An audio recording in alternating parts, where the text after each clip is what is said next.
Hey guys, Darren Miles with Darren Miles Photography, and I'm based here in beautiful, sunny, and it is beautiful and sunny, Southwest Florida.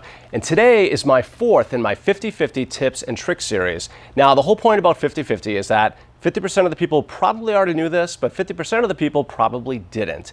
And today, it's actually a video tip. And the tip is, how do you get proper exposure for both what's out the windows and what's in the room simultaneously in video? Now, if you're curious to understand how I do that, stick around and I'll explain.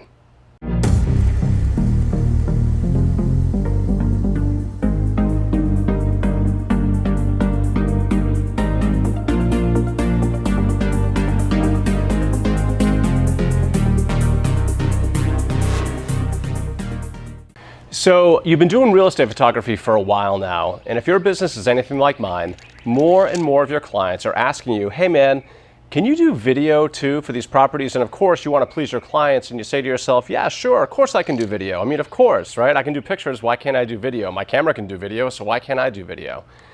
And you go out and do your first video shoot. Maybe you have a gimbal like this one. This is the Xeon Webuild Lab, phenomenal little gimbal. You have a Xeon Lab or some other 3-axis gimbal device, and you walk into the first property, and it's outdoors, and it is beautiful outside. It's 2 o'clock in the afternoon, and it is gorgeous. The sun is shining, the water in the pool is glistening, the aerial shots look amazing, the video exterior looks fantastic, and you're thinking to yourself, I got this. I mean, what a piece of cake this video thing is, right?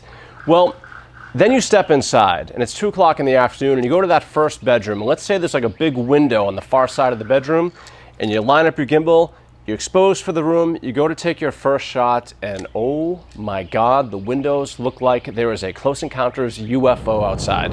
Like a fog or just a cloud is out there. The window is featureless, but the interior of the room looks really good.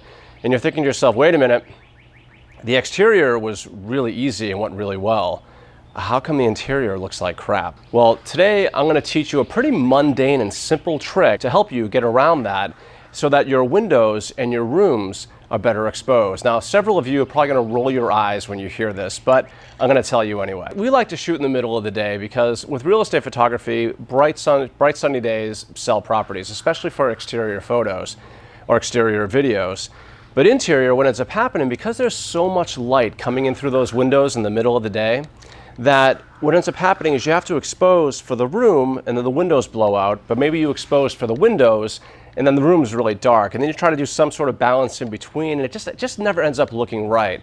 Now, short of bringing in a lot of external lights, which by the way you can do, but it's very impractical, it'll absolutely slow you down, but you can do that to boost the ambient light in the room so that the room is really bright, and then you can expose for the window. It's almost like lights, like this light right here. I'm being lit, by the way, by the Aperture, what is it, the Lightstorm 3000D, right? Sorry, 300D. This is an amazing LED light. I'm gonna get to this one a little bit later too. You can light the room with LEDs, you can light the room with all kinds of stuff, and that certainly helps. And then you can expose for the window and the room's really bright. It's similar to the whole concept behind flash photography, right? You expose for the ambient and then you flash to illuminate your subject. Well, you could do that too, but again, totally impractical. You have to bring in a lot of exterior lights, and it will really slow you down. It'll turn a low-budget video shoot into an all-day affair because you do have to balance the level of output quality in these videos versus how much a client is willing to pay you.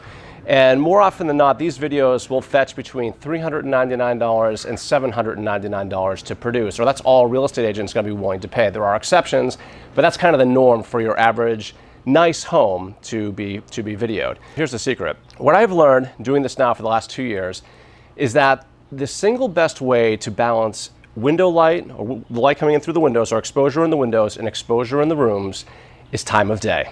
As mundane and as simple as that is, what I've learned is if I've got a really nice house, down here in Southwest Florida, there are a lot of really big, expensive homes. There just are. It's the nature of the market that I live in. But there's plenty of other markets in the country that are like this, where there are big, nice homes. Every city has a big, nice, beautiful home section. Every city has that. And you ultimately want to be the videographer or photographer that takes the videos and the photos in that section of town. But in order to do that, you have to know when to film these things. And what you'll find out in these really high-end homes is that the clients or the owners will typically spend a lot of money in landscape lighting, in lighting in the interior, lighting around the pool area, and that's all hugely advantageous when you're doing a video, especially a real estate video.